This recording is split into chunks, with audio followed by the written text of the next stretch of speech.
This is Popular Front, a podcast focused on the niche details of modern warfare and underreported conflict with me, Jake Hanrahan.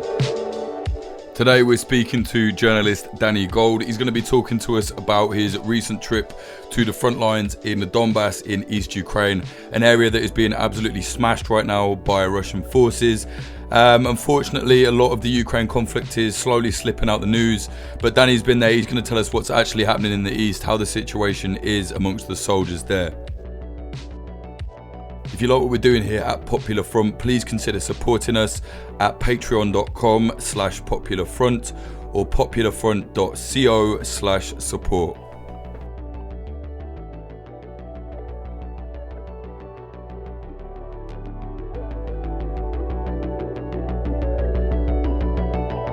So you've very recently just got back from a long trip reporting in Ukraine. You spent quite a bit of time in the Donbas, particularly in some very hot areas.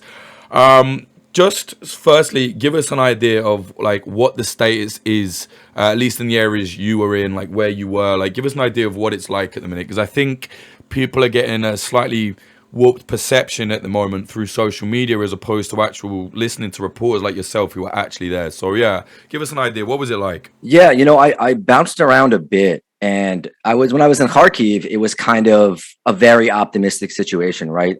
The Ukrainian forces had recently pushed the Russians back significantly to a situation where the city itself wasn't being shelled that much. I mean, the especially the outskirts of Kharkiv were hit really, really hard for a long period of time. It was quite terrifying. And I was kind of there maybe like a month and a half ago when they were liberating these areas and pushing them back. And I think they were the Russians came back a little bit more and then were pushed back again. But it was very optimistic. And in the east, it's a very different situation, right? The situation in the Donbas is it's really intense. I mean, we are talking extremely high level, high intensity artillery battles that are ongoing, continuous, day after day after day. And it's a hard thing to wrap your head around, right? And I'm not a military strategist, right? I'm not one of these guys who knows every single battle move. I don't look at a piece of equipment and know exactly what that piece of equipment is, right? But I've covered a lot of wars, and I can't ID it. I don't know the range for certain pieces of artillery and all that stuff. But I've covered a lot of wars, and I'd like to think I'm good. I had this joke with Nathan Rooser, who does all the maps really well about vibes in, just getting a feeling for the situation and that sort of thing, which isn't obviously the most accurate way to do things, but it's hard to wrap your head around, right? Because the situation there is really, really intense, and the Russians, they have the Ukrainians completely outnumbered. They have them out-armed. They have a lot more heavy equipment. They have a lot more range with their artillery, and they're hitting them very hard. But they're only making incremental progress, right? They're inching forward. It's new tactics as well, because they're not going with these rapid advances anymore. They're just obliterating places, then moving forward. But they still haven't taken Severodonetsk, right? And this has been a month and a half. That's a city of 100,000 people. It's not really that significant.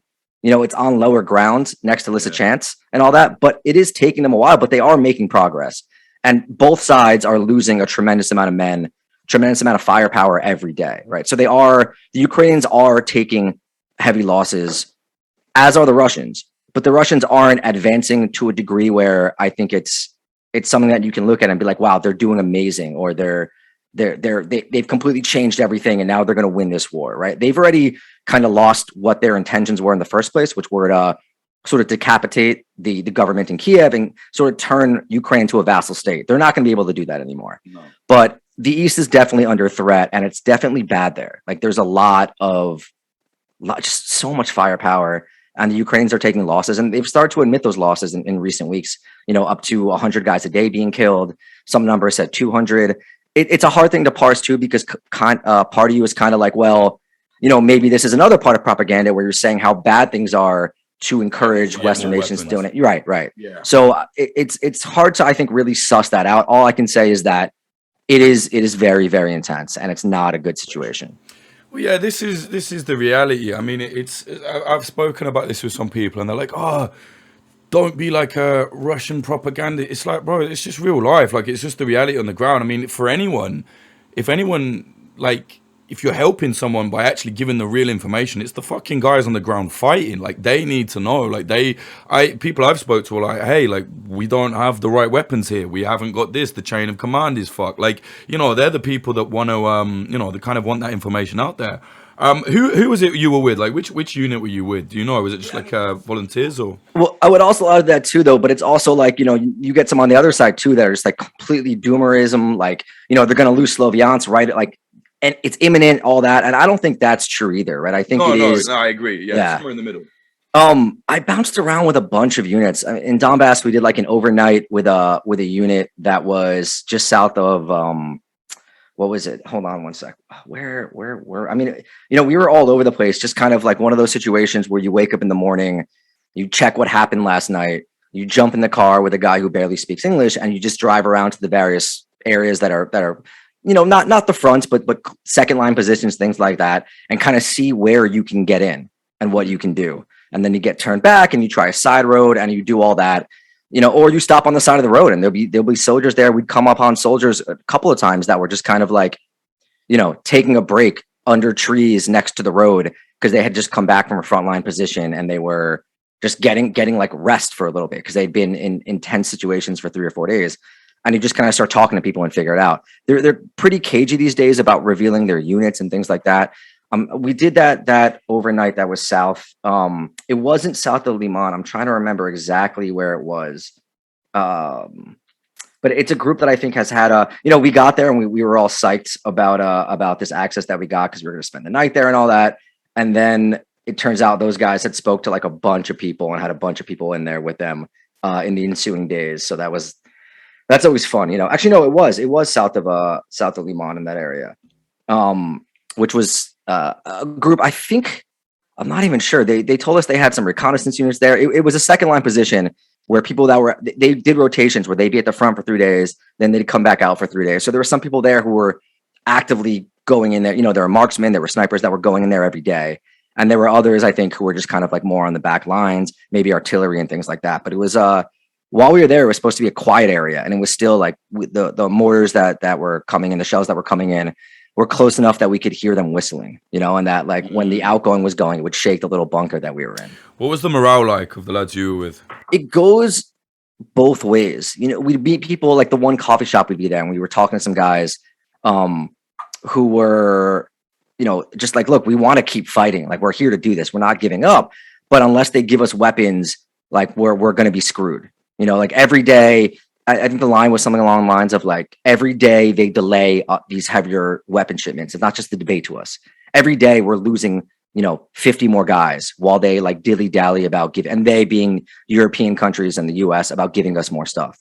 So people are definitely aware of the realism, how hard it is. You know, I don't think we met anyone who was looking to desert or who was super just like everything's going to fall, this is a disaster. But we met people who were very frustrated at times, who were aware of how dark the situation was. At the same time, the morale of the fight is still there, right? No one we met was ready to give up or was ready like to give the Russians anything. They still want to take back. They weren't just talking February 24th lines, right? They would take all of like everything. They want to take it back. So it's another one of those things too, where there's no like easy answer, like it's great, you know, or like it's terrible. It's a mixture of both, because the people that were on the front lines are aware of how grueling the fighting is, while at the same time, you know, they think that the Ukrainian army is capable of taking these things back and like, you know, stopping the Russians and pushing them backwards. Right. And in what kind of fighting was actually taking place? Like, what was because obviously from what I've been seeing, it's just like a lot of Russians just peppering day and night with artillery, and then you got ground troops, like, you know, Ukrainians there. What was that like? What were you seeing? First of all, you know, we didn't get to like frontline. I don't think any journalists really have. No, right, but it's, you know, you're in the dump. You're about as close as you can get. Yeah. Right. We're at second line positions and things like that. It's artillery duels. You know, it is artillery versus artillery. A lot of the guys we spoke to were saying they've never seen Russians. You know, it's just artillery battles from kilometers away is mostly what it is. And then they were saying, you know, east of the river, they were being hit by airstrikes, helicopters, things like that. Obviously, there are people that are going and doing recon, that are spotting, that are doing stuff back. if you look at the videos that are coming out of Severodonetsk, that is like urban battling right there. That is house to house, room to room, guns blazing, RPGs, all that sort of stuff. It's very intense. But I think the majority of it is artillery battles. Overwhelmingly, that's what troops are seeing. That's what they're dealing with. We had the guys that we did the overnight with. They were a couple situations where they were like, we have had Russian groups, 12, 20 men, try to make incursions. But I think they said it was maybe 2 or 3 times that happened. For the most part, it's artillery battles, maybe recon groups getting into some heavy stuff. And then drones are such a big part of it, man. And I'm not even talking about like Bayraktars or anything like that, like DJI consumer drones, Mavics, things like that are going out there and being used to spot and recalibrate and do stuff like that. Like that's a constant thing that people are either using or that they're concerned with. And a constant request for equipment is newer high level drones, thermal drones, ones that can show heat sensors, things like that. Those are like the number one request for equipment that you hear from Ukrainian soldiers. In terms of the level of combat deaths and what have you, do you have any kind of idea of what roughly might be the reality right now in the Donbas? I mean, the numbers that they're saying, 60 to 100, seem like they could be accurate. We didn't stop by any hospitals or really see things like that, but you would speak to some people who were like talking about their units, how they lost like 4 or 5 men. And there's lots of rumors flying around too, where people just getting messages from other people in other areas talking about how this unit got decimated by artillery, this one got hit. Like from what I can gather, I think that 100 number sounds like it's probably accurate. That's 60 to 100 deaths, I think, with couple of 100 casualties as well added to that every day. In terms of like, so obviously there are kind of like these social media commentators. The vast majority are not in the Donbas, haven't been to the Donbas. Many haven't even been to Ukraine. There's a lot of what we were saying before. It's like kind of copium. And I get it. It's, there's an invading country has just invaded a sovereign nation. And within the first 3 months committed unbelievable massacres, Bucha, Irpin, Mariupol, whatever. But there is like I think quite a disconnect between the coverage of the kind of social media commentator watchdog world versus people like yourself, reporters on the ground. What do you think is the kind of biggest disparity or like biggest kind of thing that is just not right that's going out there? It's hard to say, right? Because the narrative along this story has changed frequently. In the lead up to the invasion, there were a lot of people who didn't think the invasion would happen, and that was sort of the thing that was going. And then once it started, the whole narrative was that the Ukrainians were going to get decimated, right? It was going to be over in a matter of days or weeks. So when you had this pushback, I think that was for all intents and purposes like really impressive. Like an astounding victory on the Ukrainian part to defend Kiev, to defend Kharkiv, to push the Russians out of a lot of areas. I think it's kind of natural that people are going to. And you see this with journalists too, and not just this story, but other stories, whether it's, Kurds, Palestinians, all that. Journalists, I think, are drawn to, and people that pay attention to this stuff are drawn to underdog stories, right? So I think in general, it's easy to get swept up in that. And I've been swept up in that as well, at times. And for a while, the momentum really was with Ukraine making gains every single day, pushing the Russians out. So I think that is an easy thing for people to fall into, right? Especially because it is the story of them fighting off it's a war of survival for them, Absolutely, a war of extermination. Yeah. So, I get it. I understand why that's happening. I think corrections to what's happening are being made as the war kind of stalemates in a way, not stalemates, but becomes more static, I think, along the lines that it's in right now. And that the sort of pronouncements from the Ukrainian intel and military and people in charge have gotten a bit more dire and a bit more, admissions of concern, admissions of losses and things like that. But, the narrative has changed significantly, I think, at various points of this contest, Jesus Christ, edit that out, man. Has at various points of this conflict, this war. And it's kind of, at the same time, you have Russians who are pro-Russian people who are trying to convince you that like Kiev was a feint and Kharkiv was a feint, which is nonsense. You don't lose, over 1,000 vehicles and hundreds of tanks and tens of thousands of men for a feint. And generals as well.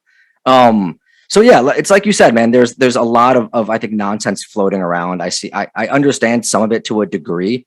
But even on the ground, it's not an easy thing to parse what's actually going on, because we'd have these moments, right, where you're hearing about all these issues on the fronts, and whether it was manpower issues or equipment issues. And then I'd be in Kramatorsk or Sloviansk walking around, and there's like hundreds of soldiers there. Or you're in the supermarket and there's just like dozens and dozens of soldiers just like buying bread and Snickers and things like that. And nobody seems super, super concerned. Meanwhile, you're reading stories about how like Sloviansk is about to fall or Kramatorsk. So it's I don't know. It's a hard thing to wrap your head around, right? When you're hearing super negative things, and you're seeing military guys that aren't super panicky or super concerned, but you're also seeing. So yeah, it's something that I have trouble gauging as well. I don't want to make it seem like I have completely accurate ideas of what's going on, and my conclusions are like the best and the most thorough. It's even while you're there, it's a hard thing to understand. Yeah, man, and I think you're right as well. There's a sense of, like I was doing it. There's a sense of, even when you're there, the disparity with every war, like you know what it's like. You'll be at a frontline 1 minute, and then you go to the next part, and some lads are just playing PlayStation or whatever. But like like for example, the day we went to Kiev, and someone at home was like, "Oh man, you in Kiev? What the fuck?" And I was like, "No, man, like Kiev's completely fine. Like it's chill now." And then my friend was like, "Well, I just looked on the news, and the day I arrived, Russia hit a block of flats with a rocket right in Kiev." He's like, "They just hit a block of flats with a rocket," and I was like, "Yeah, but it's fine." So it's like, well, that's quite a big deal in one way, you know what I mean? And it's like, but at the same time, like, yeah, life goes on, it's fine. Like, we went had dinner there that week, So it's like it's a tricky one. I get what you're saying, but I do think that. I do. I don't know. You tell me what you think of this. I do worry now that like it does feel a little bit to me like the media has gotten slightly bored. You know what I'm saying? Like of the thing. I don't know. What do you think? Do you think that's happening now? I think that happens to a degree. I just want to say too that Jake did buy me dinner in Kiev. Class act all around. Come on, man. We got to look after the bros, man. But yeah, just going back to what you said before. I had this night in Kiev when I first got there.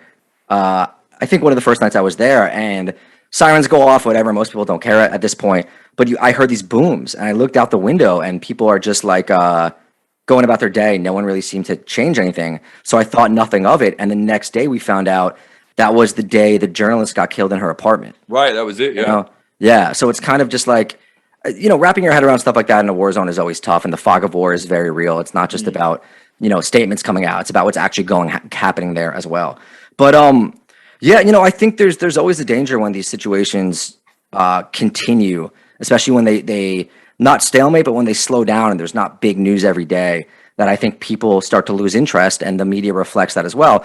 But the media is a I kind of hate using the term the media sometimes, right? Because you have cable news and punditry and all that, and they might move on, but I know for a fact, the AFP guys are still in the same hotel I think that we were in Kramatorsk, and they're out there shooting every single day. They just had this crazy footage of a woman who's like, I think her hand was bleeding or mangled from shelling. The New York Times guys are there, the Wall Street Journal people are there, the Washington Post people are there. The journalists are still there doing the work. It's just, I think the attention of the public and the attention of other parts of the media, the not sort of on the ground reporters, is fading. And that's just, it's unfortunate, but that's kind of, I think, what happens a lot with wars as well. I mean, look at Afghanistan, right? How many stories have you seen about Afghanistan recently? No, I know. I mean, I get that. Like, yeah, don't get me wrong. Like, fucking loads of reporters still out there doing great work. I'm speaking to loads of them every day. That's for like, often like a lot of it is other reporters reading it and people that are like genuinely interested in the conflict and have the time. But when I say the media, it's like my grandma. What she watches the news every day. Even she was like, "Oh, what's happening in Ukraine now?" Like, I didn't see. There's updates, but it's just stand-ups. There's not like packages like there was before. It's just like a guy on a fucking hotel balcony in Lviv still. On the main kind of news. So that is a worry, because it's like, nah, man, these stories need to be getting out there to everybody. You know what I'm saying? And that's a concern. I mean, that's. There are practical things of dealing with as a freelancer too. I mean, the guys who were there the first month and a half, it was like every day they had a new story that people were up to, wanted. It was just like an update of the situation. And then 3 months in, you can't just do that, right? You need to have an angle. It needs to be different. It needs to be something like that. And that's just how it works. And it's like you said, yeah, I think big TV news too is slowing down with it. And that's a big fear among Ukrainians. They are like, we sense the media leaving, or not just leaving, but we sense people not paying attention as much, and it's really concerning for them, because if that starts to happen, support starts to lessen, and they're still dealing with this war, and even if the war ended tomorrow, they'd still be dealing with the consequences and having to rebuild everything and all the trauma that has been inflicted on people. So it's definitely, yeah, I mean, it's a hard thing. How do you keep that attention going? Yeah, it's do you know what? It's nothing to do with reporters. It's nothing to do with the war. It's to do with the industry, and it's to do with the attention economy, which is another story entirely, and it's very sad actually. Yeah, it's like Johnny Depp and Amber Heard got some kind of defamation case, and like everyone's like, oh yeah, forget the war now. It's like, fuck, man, it's sad. But yeah, when you were out there with Neil, right, Neil Hauer, he had a really good point that I was reading on Twitter, where he was saying like he was speaking to a guy that was kind of pissed off, like not fuck, but like he's annoyed with like Zelensky and them guys, and I think the quote was something like those lot in the city with all the money or whatever. Meanwhile, we're here on the front and we don't have what we need. Sort of what's going on. Did you encounter any kind of sentiment like that? Yeah, I think there's a couple interesting things there that I was also thinking about myself, related to that, because it's weird. You have these moments, you're out east and everything is like chaos and violence and bad, right? There's explosions all the time. There's no real shortages yet, but there's people in some of these villages, I guess, that are living without heat, without food, without all that sort of stuff. Sloviatsk, Kramatorsk were okay. So you're there in these situations, and a lot of the soldiers are from the West too. I met a lot of guys from Lviv, a lot of guys from Kiev, volunteers too, that were out there fighting in the West. But there is this huge difference, because you're in Kiev now, and the bars are open, the cafes are open, right? And it's this weird thing that I have trouble, because I see two contradicting things, right? On the one hand, it's good. It's good that people can live their normal lives in Kiev. Absolutely. And that's good for the country. It's good for the economy. It's good for the morale. It's good for all that. But I can definitely see people who are out there, these soldiers fighting this war, that are going to get frustrated about people out there having a good time. It's a weird thing. It's kind of like, in the early days of Iraq and Afghanistan, you had the whole American veteran things, like we're fighting for your freedom and all that. And there were also articles later on about how Americans aren't feeling the effect of the war at all, unless they know people in the military, because they're not affected by it. And it's kind of like looking at that. That's a great point. Yeah. Through that prism in Kiev, which is like, these guys really are fighting for their freedom to do what they're doing in Kiev. So I think, I don't know, maybe there's an appreciation for like, maybe these guys out there in Kiev are in their trenches being like, in Kiev, I'm sorry, out in the East are like, we're doing this so that people can keep living this life in Kiev. Because a part of it, when you really look at, I met a lot of the volunteers, a lot of the fighters that were kind of galvanized by Maidan, right? And I don't know. Have you seen Winter on Fire? Yeah. I have quite a lot of issues with it, to be honest. It wasn't the best made film, but I think it kind of captures this way of looking at things during that time that I heard from a lot of the people that were veterans of Maidan and that had fought in the East 2014, 2015, which was like, they really were fighting for their future there. They didn't want to. A big part of it was they didn't want to go towards Russia in that way, right? They looked at that way of life. They looked at the economies there, and they wanted to go towards Europe, right? They wanted to go towards the West because they saw that as a better future for themselves, So I'm wondering how that translates to fighting in the East for these guys that are in the trenches, like literally in the trenches. Like, do they look at what they're doing? And I'm sure they do, as fighting for a better future. So they see what's happening in Kiev. Maybe they get on leave or whatever else, and they're like, this is what we're fighting for, right? To keep up this life, to have this going on. But it's a weird thing to parse. I'd see these guys in camouflage in Kiev, guys who look like they had just gotten back, and I'm like, what is running through their head? Yeah. And there's definitely that level. I think you're not going to hear it from everyone, and I think it's another common thing. Like I spoke to some guys afterwards that were our Marine vets and things like that, and they're like, look, everyone on the ground, everyone who's a grunt, everyone who's in the trenches is always going to complain that not enough is being done for them, that they feel neglected. And I think in Ukraine as well, it goes back to the feelings between the West and the East as well. There's a history there, so they might have feelings already of feeling somewhat neglected as well. So yeah, I think again, it's definitely, I think, a feeling that is there, that they feel somewhat frustrated.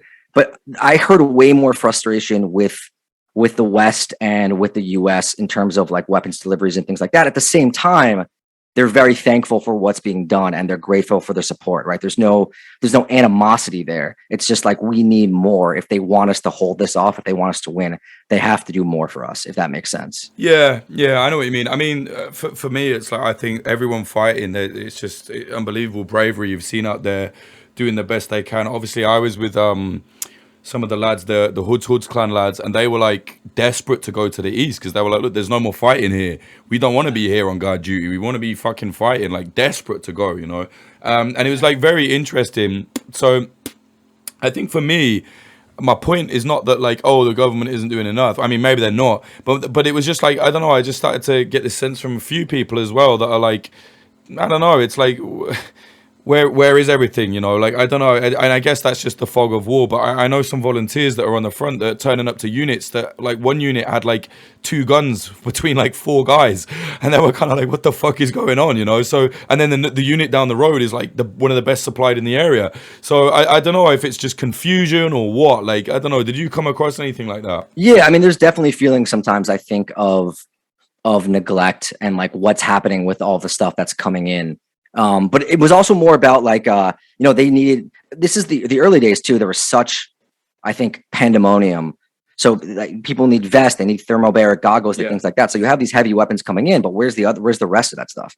And that's where a lot of the supply chains and stuff are coming from volunteers and donations and things like that. So yeah, there's definitely levels of frustration. You know, that's what's going to happen, I think, when you're fighting a war and you feel under-resourced versus an enemy that has so much more stuff. So there's definitely some hints of that there.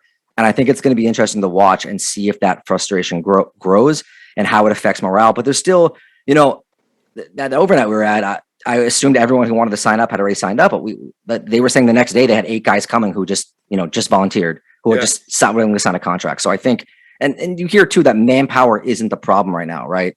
So the morale is still there, but you're right in that people are getting concerned and frustrated sometimes by what they see as, ineffective supply chains, logistics that aren't there, and just not having the equipment that they need and wondering what's happening to it. But yeah, I mean, your doc is coming out tonight, right? You've got this big doc that yeah, it's 30 minutes long. It's a 4K. We managed to, we're putting out a 4K quality doc. I think, I think it's just going to show a very different side to things. But I think spending the time I spent with the Hoods clan lads, like they're like the kind of, they're like archetypal, well, not archetypal because they're kind of different politically, whatever. But, very normal lads, mostly Kiev lads, very tough guys, grew up having these crazy, insane football hooligan fist fights with all the fascist groups.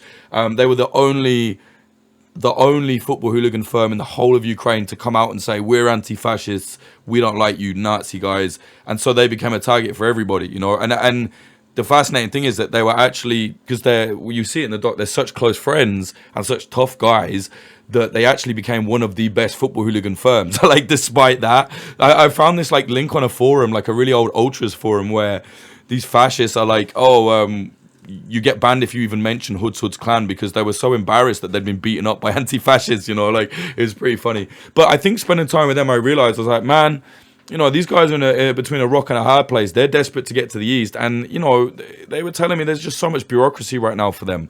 And they're like, look, we're ready to go. We're training. They train very hard. They're training every day. They're not the ones that are like sitting around taking selfies. They're training very, very hard every day. And it's a weird one. And then you read a story about like some guy that kind of, signed up to say he's a refugee and got drafted to the front line with no training in one day.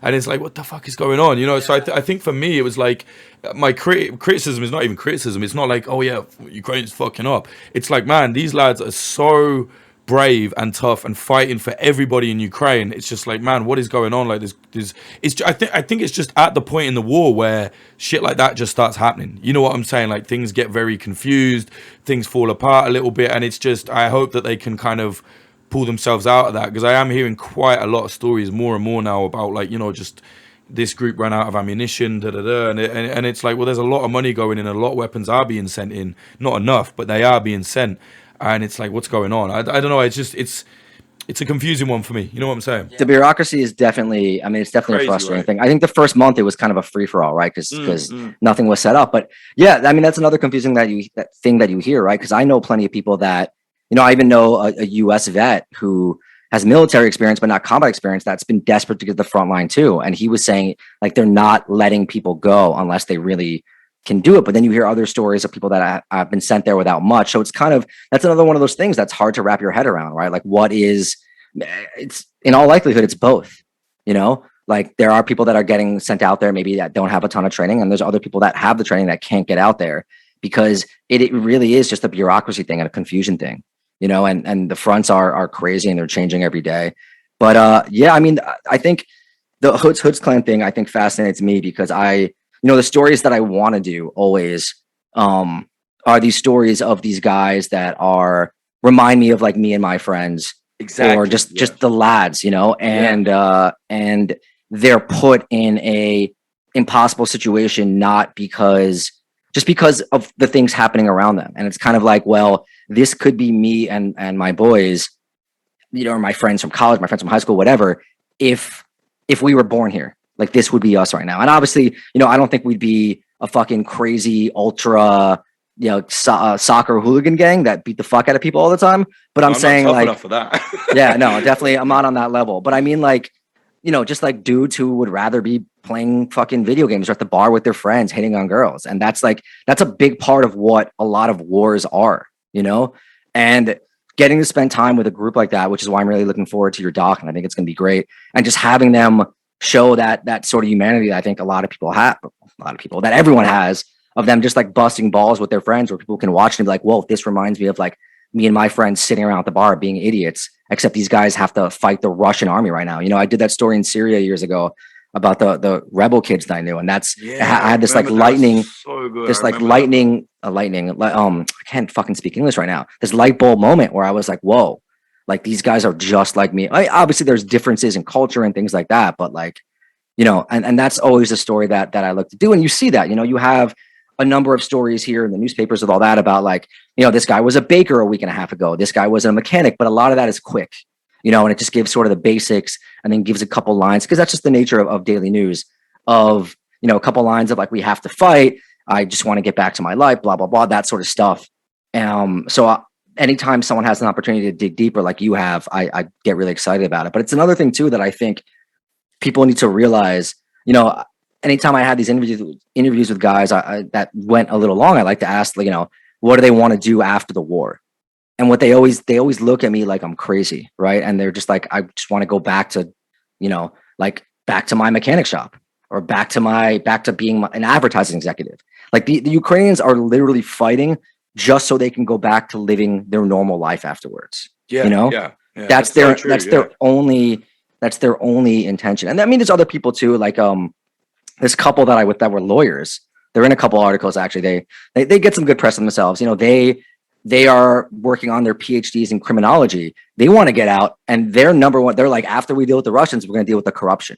Like they don't want to stop after the war. They really want to build this country into something that I think they can all be proud of. I mean, not they all can be proud of. They are proud of, but you know what I'm saying? They really want to build a future for Ukraine. And I think that's such a big motivation from a lot of the people that I spoke to. It's not like they really have looked at the last 30 years and seen the progress the country has made or has been making, especially after Maidan. And they're like, we want this country to have a future. And there really is, I mean, dude, you've been there. Like there's so much there that could be pretty special. I mean, and even like the tech industry stuff, the graphic design, all that, Ukrainians now are getting famous for tech stuff and all that. Like there's, they want to succeed. They want the country to do well, and they want to make changes. Like if this war wasn't happening, they'd be after their own politicians to make changes too. Like that motivation is there. Yeah, well, I mean, yeah, definitely. I mean, I don't really want to go into it too much because Zelensky is putting up a very good, he's doing a very good job of being a wartime leader. But before the war, a lot of people were getting quite annoyed with him. He was in the Panama Papers. There was corruption. He was coming down hard on the press, actually restricting press freedoms quite a lot. I think he sent a group in to raid the Kiev Post because they wrote an article that he didn't like, so things like that. And it's like, yeah, That is very true. Like this fucking nonsense from the Russians. Like, yeah, everyone's a Nazi. They want a Nazi junta. It's like, nah, man. They want the cleanest country. They want their country to be doing well. Like, that's all it is. It's like a fight for survival to just go back to normal and build the best country they can have. Like, it's very simple in that sense. You know what I mean? It's fascinating as well. Like, like you said. You know, we when we speak to the lads with Hood's clan, and I was like, oh, you know, what do you miss? And they were like, just hanging out, like, and but all of them, because they're all together still, quite a few of them said, yeah, okay, we are hanging out here, but this isn't, this isn't how we're meant to be hanging out. We're not meant to be like learning how to fire an RPG. It's like we're meant to be hanging out, having fun and enjoying life. It's really fucking sad in that regard. But I think, I don't know, the people will keep going no matter what. Going back to the Donbas, what is it you think people like need the most out there? Is there food shortages still? Obviously, there's ammunition shortages. Like, what did you notice the most?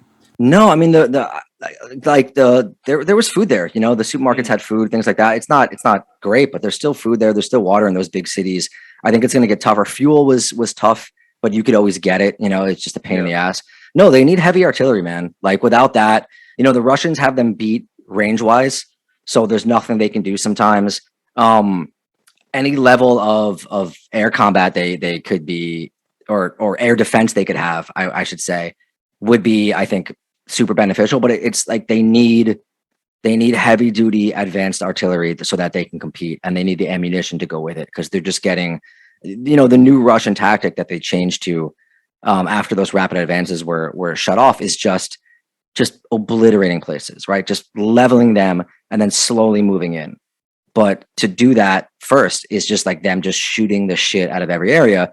And if the Ukrainians can't defend against that, or can't duel back with their artillery, they're going to get smoked, and these cities are going to get destroyed. Yeah. Do you think, I mean, at the start, Russia came up with so much bullshit. It was like, oh, it's this, it's that, it's Nazis, it's NATO, it's rare. Well, we want to free the Ukrainians. We want to liberate the area. Now, I mean, last week or this week, Putin literally just was like, yeah, no, they're a colony. We want to conquer them and take them back. Like, full mask off. Clearly, everything he said before was bullshit. Mask off imperialism there, which must be hilarious for like the kind of red fascist types, you know what I mean? It must be very, very struggle for them to kind of justify Putin being like, no, we want to take them back. They're a colony. But do you think now it's just Russia has just gone, right, just destroy everything? Because before, they take over a city, they put up some fake like pro-Russian group in there. I think we're seeing it in we're seeing it in Mariupol right now.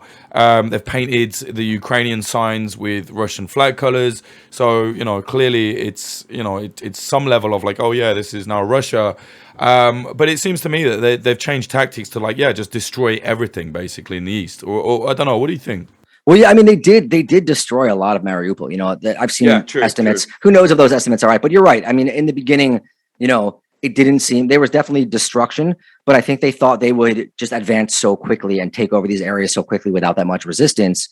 And they obviously gambled completely wrong, and it was a terrible strategy. Now I think it's just leveling areas and moving forward. Like that's what they're aiming to do. And those statements about the colony stuff and whatever else, those aren't new. I mean, Putin has let that mask down a couple times, I think, over the past couple months. Yeah. But if you look at other Russian politicians, Russian TV channels, the news channels, like they're pretty open about that. They're pretty open about Ukraine not being a real country, about how they should be in charge, about like stamping out Ukrainian culture and things like that. Like it's pretty above and beyond in terms of making that explicitly clear in terms of what they want to do or what they sought to do. At least, definitely on those news channels, the politicians as well. Like it's been mask off. That was never. That was always the intention. That's really true, actually. There's quite a hilarious disparity between the kind of bizarre, like tanky pro-Russians on Twitter versus like what the actual Kremlin is saying. It's like, bro, like they're saying it. They're saying it. Like the thing that you're saying, no, they're not doing this. They're like, no, they're saying that's what they're doing. That's quite funny, actually, when you think about it. Danny, you had this amazing story about it's amazing, but it's extremely sad and brutal, about, the family that were captured by the Russians. Talk to us about that. Like what happened there? Yeah. I've done this for many years, and I rarely get, I think, worked up during interviews anymore, or even reading the first page of that story now, like, gets me a little flushed. So it's a story I did for Vanity Fair. I actually got it. The way I got the story was because a woman I know who works for Doctors Without Borders, who I'd met in Iraq like 10 years ago, was in town, and we just got coffee with one of her colleagues who's Ukrainian. They were kind of, I was asking them how it was going, blah blah blah. They started telling me about one of the women they worked with, and I was like, I have to go do the story. If you guys could put me in contact with her. So they really helped me out there. She's working with them now. So the woman, Olena, she is a doctor, and her husband was actually fought in Afghanistan. Like, he was in the Soviet military, and then he became a police officer, but he was retired. And they live in Hostomel, which is next to Bucha and Irpin, those sort of satellite suburbs, outskirts of Kiev, right? Right, that are famous now, or infamous for the war crimes that were done to the people there by the Russians. And they had like the perfect life. They were like, he was mostly retired. They had a nice house. The kids all have their own places and are working or whatever else, or in school. And, they live in this like lovely suburb where, people go bike riding and they say hello to you as you're walking your dog and everything like that. They have barbecues in the backyard. They had a nice garden, all that. So they're living the Ukrainian version of the suburban dream, but they're living in Hostomel, and that's where that airport is, that the Russians try to land a lot of forces to take over Kiev, and there are battles back and forth and helicopters, all that sort of stuff. So they wake up February 24th, and there's just booms and all sorts of just chaos going on as they're fighting over this airport, as the Ukrainians and the Russians are shooting back over each other. And they're just like completely, they don't know what's going on.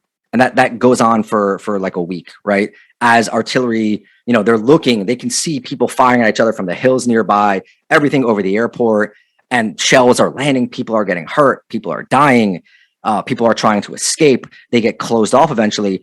And she essentially turns her house, and they made some house calls as well, and the basement of a nearby apartment complex into like a one-woman clinic. At first they were driving an ambulance they commandeered around, but it was too unsafe to do that. So she basically started treating people in her house because she's a doctor, like dealing with shrapnel, dealing with wounds. People were getting sick. It was the dead of winter, PTSD type stuff, all that sort of stuff. She basically becomes this one-woman clinic. And it's occupied, right? Hostomel gets occupied by the Russians, but for the most part, it's just explosions and gunfire and all that. They're not seeing them until maybe 2 or 3 weeks into it. Russians show up. At first, there's like 1 or 2 groups that come, and they're just asking, for cell phones, blah blah blah. It's fine. And then I think the third group that comes, the third day in a row, shoots the husband in the knee and in the hip, grabs them, yokes them up, takes them prisoner. So it's the husband, his wife, Olena, the doctor, and their son, who's like 22. And they bring them to sort of the Russian de facto bases that they have. They're hooded the entire time. They basically torture the woman a little bit to try to figure out, they're like, what does your husband know? Who is he talking to? Is he calling in coordinates? All this other stuff. They hold her for 2 days. And they kind of figure out that she's like this only doctor. So they let her go, but they don't let her husband and her son go. They keep them locked up. Eventually, they transport them to Belarus, where they're at a filtration camp. And the son, the husband he's a tough guy. He was a commando in Afghanistan for 2 years, 82, 84, with like the Soviet forces. That guy can withstand anything. I don't think he can break. Like, I don't think it's possible for him to break. But the son is like a 22-year-old kid. He's like a tough kid. Like, he's a wrestler. But the way they describe him after those first couple of weeks, it was just like completely shell-shocked. Just like having a really hard go of it. Give me a second to get a drink of water. Hello? So sorry, I was getting a drink of water. Sorry. So they take them to this filtration camp. The husband, they eventually put him with a bunch of soldiers and some other people, and they take them to prison in Russia. So he ends up in Kursk. I can never say it, Kursk, in a prison there. Yeah, they hold him for a month. They beat a prisoner to death in front of him. These guys are held in a cell. They don't see the sunlight for weeks and weeks and weeks. It's an altogether awful. It's a Russian prison. Like the movies about that are sort of accurate. Eventually, he's released in exchange. He goes all over. He's in Donetsk. He ends up in Crimea. All that. He gets free. They take him in a bus. They meet at like a bridge. The captured Russian soldiers walk one way. The captured Ukrainian soldiers and civilians walk the other way. They get freed. So he's let go. And he meets his wife back. The whole time the wife had no idea where they were or what happened. She has this moment where she talks about how, bodies were turning up after Bucha was liberated. I think those areas were liberated April 1st, April 2nd. He's not free to April 18th. She has no idea what happened. So every time a body is turns up, she goes there and she's looking to see if it's her son or her husband. So she said, like, this is a quote, "I saw all the dead bodies in Bucha and Irpin." And if you look up what happened in there, so she's they were just like, to see, and she's at that point she's working with MSF, so she's helping treat people and all that. So she has no idea until she gets a phone call that her husband's about to be freed. So he gets freed. They go see her, but the son is still missing, and the last he was seen was in Belarus. And there, the husband's connected a little bit. He's a retired cop. He knows. So they're calling everyone they can. She's calling everyone she can, and they still have no information on him. And that's just how the story ends. They're just desperately trying to figure out where he is. She's refusing to tell her mother, the kid's grandmother, what happened or that he's missing still, because she doesn't think she can handle it because her heart's bad. It's just this story of them trying to figure it out. And there's all sorts of crazy little side tangents that were included. Like there's apparently a network of ex-prisoners in Ukraine that are connected to ex-prisoners in Russia. I mean, some of them have served time together, whatever. And they're trying to get the prisoners in Ukraine, or the ex-prisoners, to talk to the prisoners in Russia, which they have, to see if they can figure anything out, like who's in the prisons, are there Ukrainians there, what are their names, stuff like that. There's all sorts of stuff being done to try to figure out where this kid is. But for right now, like they have no idea where their son is, and they have no information on it whatsoever. Jesus Christ. So the last I heard, he was in a fucking concentration camp, basically, in Belarus. Yeah. And that was probably, I think, March 25th, 26th, sometime around then. Shit is unbelievable, man. When you hear stories like that and then some motherfucker turns up and is like, what about NATO? Like, yeah, I fucking think NATO's full of shit, like, whatever. But, like, what the fuck has that got to do with this family and their fucking kid being put into a concentration camp and, like, the husband being shot in his leg for what? For, like, just being alive in Ukraine. Like, what the fuck, bro? It's so sad. Yeah, it's really, I mean, I spoke to them for hours and hours at their house. They made me food. It's dark, man. Like, they keep a plate setting for him at the house, just waiting for him to come back. That is so sad. Have you heard any updates? I checked in maybe like a week or two ago with the woman who works at MSF, who's like my contact, and nothing yet. Man, that's dark. All right, Danny. Is there anything else you want to talk about before we go? No, I don't know, man. It's I don't think people should lose attention to this, and then definitely, I think that's the main thing that people have to realize. Like, Ukrainians are simply fighting just to go back to their normal lives. That's what this war is about when it comes down to it. They just want to live, and they don't want to live under the thumb of Russia. And the stuff that happened in like Bucha and Irpin, these war crimes, look, stuff gets broadcast sometimes and there are some outrageous claims made about war crimes, stuff like this. I don't run with everything that gets put up there on Twitter or whatever else it is, right? You gotta vet stuff. But these war crimes were committed in Bucha and Irpin, in Hostomel. Like, I've looked these people in the face and spoke to them about it. Like, their relatives are missing.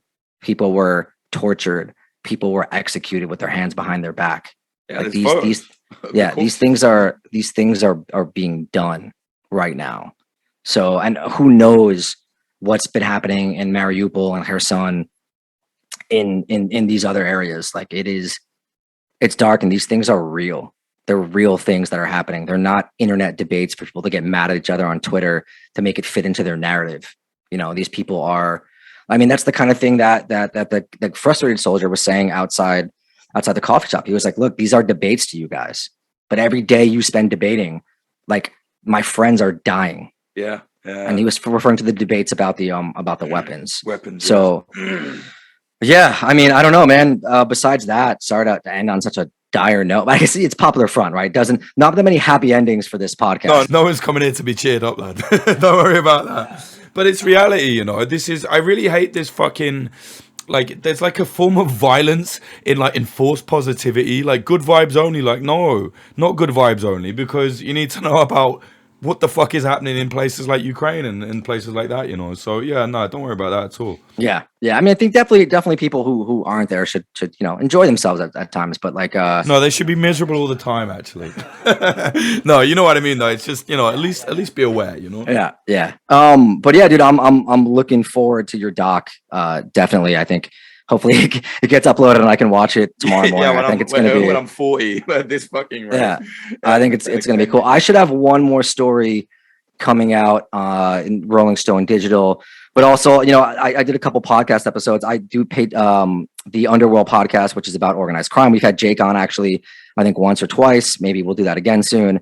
And we threw some Ukraine stuff because I was there for 6 weeks, so we threw some Ukraine stuff there. In I think 2 of the most recent episodes where we talked about it. But yeah, DannyGoldJournalist.com. I don't think any of my Ukraine stuff is up, but that's my other work. And I think what we did an episode when, like one of your first 10 episodes? Yeah, it was like one of the first ones, yeah. Yeah. What was it? Was it MS-13? It was something like that. Yeah, but yeah, man, happy to be back and psyched to see your work when it comes out. And also, yeah, if you're another podcaster, I'd love to talk more about Ukraine and also promote the hell out of the Underworld podcast because we need more listeners and more Patreon subscribers, man. I'm trying to eat. No, definitely. I mean, I always tell people like, if you like Popular Front and you like true crime, then go and listen to Underworld podcast. Like, no, we get a lot. I mean, I have people all the time tell me that they found out about us from you. So hopefully, even more we'll find out now. But thanks as always for having me on, man. I'm psyched, and it was good to see you in Kiev too. And thanks for the pizza, man. Yeah, man, definitely 100%. All right, man. Thanks, Danny. Where can people follow you? Sorry, on socials. Social is oh god, but I'm so fucking obnoxious on social media. Me as well. DG is serious is my Twitter name. Let me think. The podcast is the Underworld Podcast, patreon.com/Underworld Podcast for interviews and stuff like that. We're everywhere you could find us. I think we have a YouTube channel up where we just put up the audio. There's an Instagram account too. I think that's just the Underworld Podcast as well. Or underworldpod.com is the website where you can find all that stuff and merch and all that stuff. But yeah, that's pretty much it. All right, man. Thanks very much, Danny. Really appreciate that. Yeah, dude. Thanks for having me on. All right, man. Speak soon.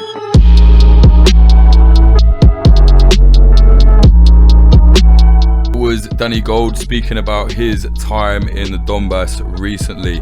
Since speaking to Danny, I spoke to some friends in Ukraine. I thought it worth mentioning on this podcast. They were telling me there's some weird stuff going on in the east. There's some kind of corruption.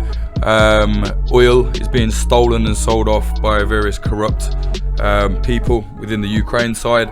Sounds like a bad situation. Not soldiers, they're not doing it, but some people are doing it down there. So yeah, bad situation. And this is Ukraine fighters that are telling me this, telling me like, yeah, this is bad, mate, like blah blah. So worth really focusing on that region, especially now as things slip out of the news. Definitely follow Danny Gold on socials. Look up his podcast, the Underworld Podcast, as we just mentioned. It's really cool. You'll definitely like it. If you like what we're doing here at Popular Front, please do consider supporting us on the Patreon, patreon.com/popularfront. That is the main way we make our money. That helps us keep moving forward. Unfortunately, there is a lot of hurdles for us to make money. For example, we just put a brand new documentary out on YouTube, Frontline Hooligan. You've probably heard of it by now. It is a documentary where we spent time with Ukraine's only anti-fascist football hooligan firm that are now fighting Russia on the front lines. We put that documentary out and YouTube immediately age restricted it, so a lot less people will see it. It's completely demonetized. Our whole channel is completely demonetized essentially, and they also removed the thanks button. So even if someone wanted to comment and give us like a $5 and say, yeah, good work, they've actually removed that now. So it's fucked up. So the way we can continue to keep moving forward is the patreon.com/popularfront. There is loads of bonus content there, video content, audio, all sorts, lots of stuff there. Or if you want to send us a one-time donation or something like that, go to popularfront.co/support. As I said, unfortunately, a lot of the main avenues for us to make money have been completely shut down because a lot of these big tech companies only allow advertising on very namby-pamby soft content. We don't do that at Popular Front, we do real life shit, so they've stopped us from making any money from it. It's annoying, it's a struggle, but we're not going to change what we do. Fuck that. Thank you to our sponsors on the podcast. They are Oracle Coffee Shop in Portland, Oregon, USA. They're an independent coffee business selling only fair trade products. See them at 3875 Southwest Bond Avenue 97239. They are also Grind Core House, a pair of independent coffee shops in Philadelphia, USA. One in South, one in West. Find them on socials at Grind Core House. We're also sponsored by Propagandopolis, an outlet selling and writing about historical conflict propaganda from around the world. You can buy prints at propagandopolis.com. Use the promo code PopularFront10 for 10% off. The lad that runs Propagandopolis is actually a friend of ours. We share an office with him. He's just had a baby, so congrats, lad. Really happy to hear everything went well. If you want to follow us on the social medias, Instagram at popular.front, Twitter at popularfront_, and you can follow me anywhere at Jake_Hanrahan, HANRAHAN. The youtube.com/popularfront. As I said, you'll see our new documentary there, Frontline Hooligan. If you can, please do share it, because YouTube is trying to give us this soft censorship. Instagram is doing the same. I guess the narrative of anti-fascist football hooligans fighting in the war, talking about the neo-Nazis they previously fought. I guess that doesn't really tee up with the agenda for a lot of these tech bros and what have you. Either that, or they just were like, yeah, fuck them. The algorithm said no. I don't know, but it's a fucking pain. But still, it's done like 60,000 views in 3 days, despite being age restricted, which anyone who knows about YouTube will know that an age restriction absolutely torpedoes your views. But it is what it is. You can also find it, the doc, in a much lower quality on the Telegram. I think that's t.me/onlypopularfront. There'll be no age restrictions there, but again, it's not the same watching it on a phone, you know. Yeah, if you can, get a hold of a YouTube account, watch it, share it, whatever. We know a lad that messaged Sam Black, and he was like, I'm in an Indonesian prison, and he was watching it. So if you can find a way, someone can find a way, yeah, definitely check it out. Music in this episode, the intro was by Home, and the outro, as always, was by Sam Black. Sam Black's music is now slowly being uploaded to all music streaming platforms, also on all social medias. Yeah, if you go to samblackpf.com, you'll see his music, but you can search for it also on Spotify, Apple Music, all of them, Deezer, all of those ones, all the weird ones. Just search for Sam Black PF. We're trying to upload kind of a lot of back catalogues up there, but Ditto and Spotify and all of them just take a long time. It's a pain. But yeah, if you just keep checking back in, follow him on there on the Spotify, and it will keep notifying every time a new EP or whatever, a track is up on there. Yeah, as I said before, please consider supporting us at patreon.com/popularfront. Thank you very much to the high tier Patreons.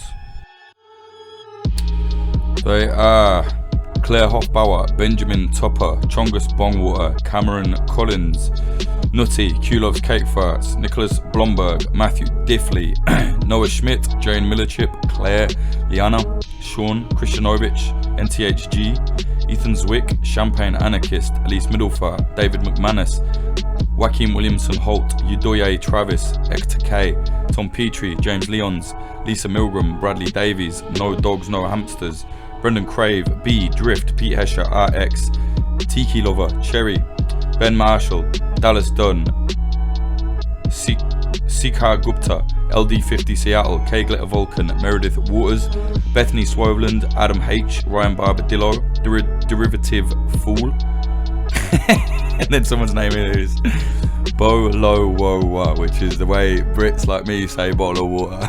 Bolo Woa.